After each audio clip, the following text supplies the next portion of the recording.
नमस्कार साथियों, एक बार फिर से मैं अपने YouTube channel Rohit sir biology Jaunpur में आप सभी का हार्दिक स्वागत करता हूं।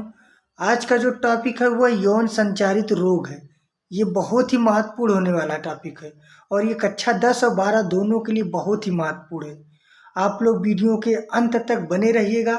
हम आपके कई प्रकार से जो रोग होने वाले हैं, यौन संचारित रोग, वो कितने प्रकार से होता है, किसके द्वारा होता है और इनके क्या क्या बचाव हम सब बताएंगे। आप लोग वीडियो को लाइक करना मत भूलिएगा और नए हो तो सब्सक्राइब कर दीजिएगा, ताकि कोई भी वीडियो परीक्षा से पहले जितनी भी वीडियो डाले आप लोगों के पास इसका नोटिफिकेशन पहुंच जाए।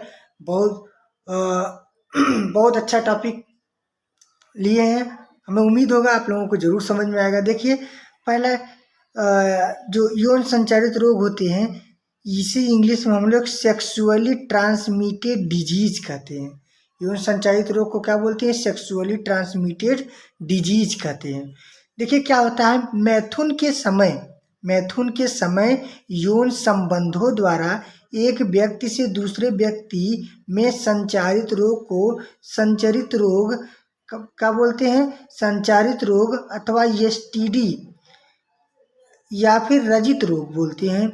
मतलब कि मैथुन के समय यौन संबंधों द्वारा एक व्यक्ति से दूसरे व्यक्ति में जो संचारित रोग होते हैं उन्हीं को यौन संचारित रोग कहते हैं। या फिर हम इसे एसटीडी कहते हैं। एस मतलब होता है सेक्सुअली, टी मतलब ट्रांसमिटेड और डी मतलब डिजीज, इसे हम एसटीडी कहते हैं। या फिर इसी को रजित रोग कहते हैं। क्या बोलते हैं? रजित रोग, वेनरल डिजीज इसे बोलते हैं। रजित रोग या फिर वेनरल डिजीज, वी से वेनरल, डी से डिजीज। और एक नाम इसका रतिजन्य रोग, क्या बोलते हैं इसे?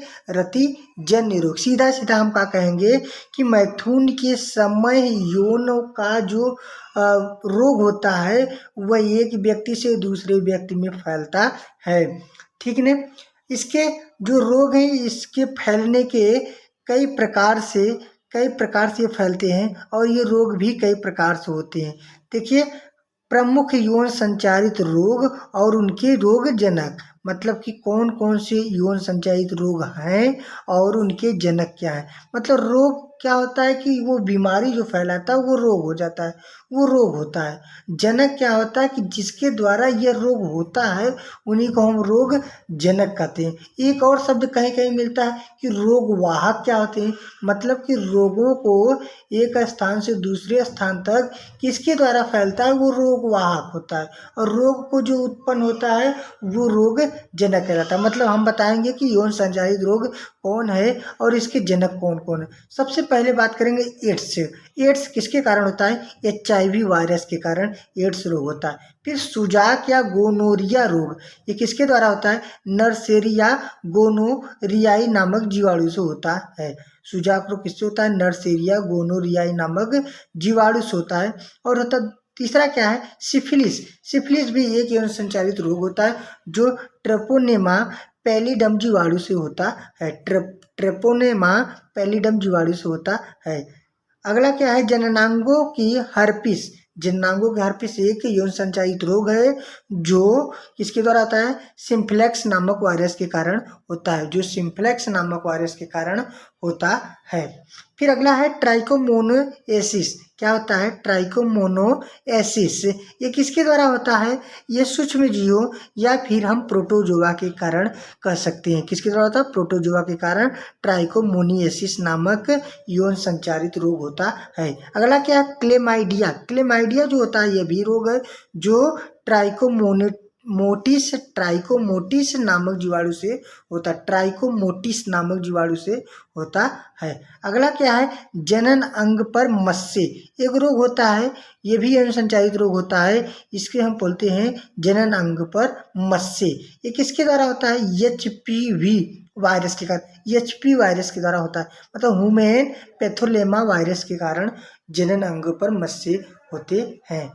अब बात करेंगे कि यौन संचारित जो रोग होते हैं उनके बचने के उपाय क्या है। मतलब कि इस रोग से हम किस प्रकार से बचेंगे। सबसे पहला है अनजान व्यक्ति से लैंगिक संपर्क या फिर लैंगिक संबंध ना बनाएं। किसी भी अनजान व्यक्ति से लैंगिक संबंध ना बनाएं। फिर अगला क्या है, अनेक व्यक्तियों से यौन संबंध ना बनाएं। मतलब कि अनेक व्यक्ति से यौन संबंध न बनाएं, नहीं तो ये रोग हो सकता है। अगला क्या है, यौन संबंध बनाते समय गर्भ निरोधक का प्रयोग करना चाहिए।